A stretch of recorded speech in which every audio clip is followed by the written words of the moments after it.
Elementary schools in Daviess County have implemented amygdala reset rooms to help curb kids' disciplinary problems before handing out punishments.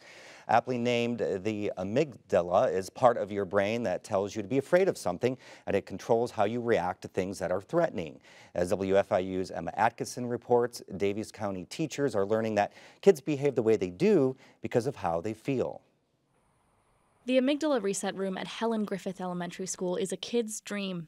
It's quiet, dimly lit, and filled with toys to tinker with. There's all kinds of stuff, exercise bikes, yoga mats, magnetic building blocks, and kinetic sand.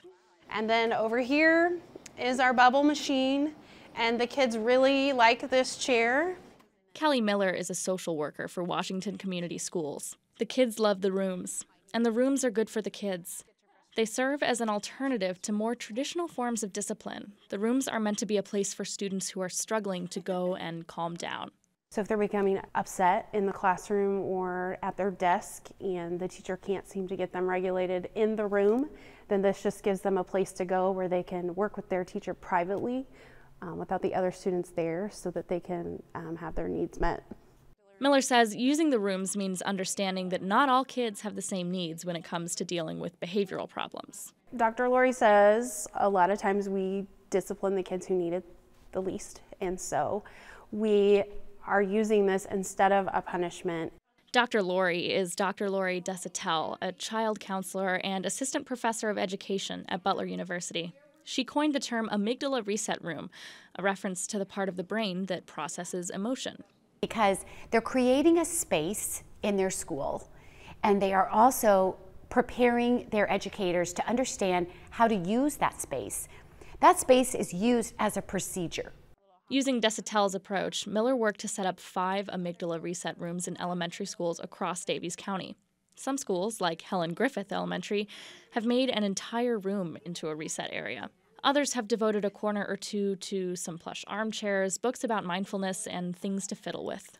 We're starting to recognize that behavior is some sort of communication. They're trying to tell us something. At noon, in the amygdala reset room at Griffith, stars dance across the ceiling. It's bright outside, but the shades are drawn, and a light projector rotates slowly around.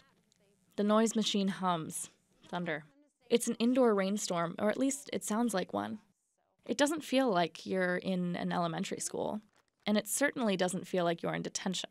And Miller says students here embrace it because they know it's not a punishment. They haven't been bad. Dr. Disciplinary has authored 2 books on neuroscience and education and travels around the country to give talks on her teaching philosophy. In a community center in Washington, she asks teachers and administrators from neighboring districts to consider what it takes to help a student feel comfortable and safe in the classroom. A child needs to feel safe to learn, and a child needs to feel felt to learn. Disciplinary says the key to understanding kids' behavior at school is recognizing how the child's home and family life could be contributing.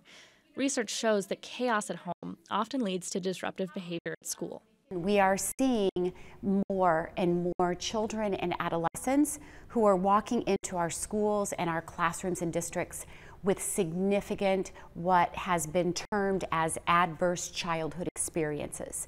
Adverse childhood experiences, or ACEs, can be anything from experiencing serious emotional or physical abuse to watching parents get divorced. 1 or 2 ACEs don't have many lasting psychological effects, Disciplinary says, but go any higher and things start to change. 3, 4, 5, 6, 7 adversities can literally change perception. It changes, it reprograms our stress response systems. It changes behavior. It changes the way we see life.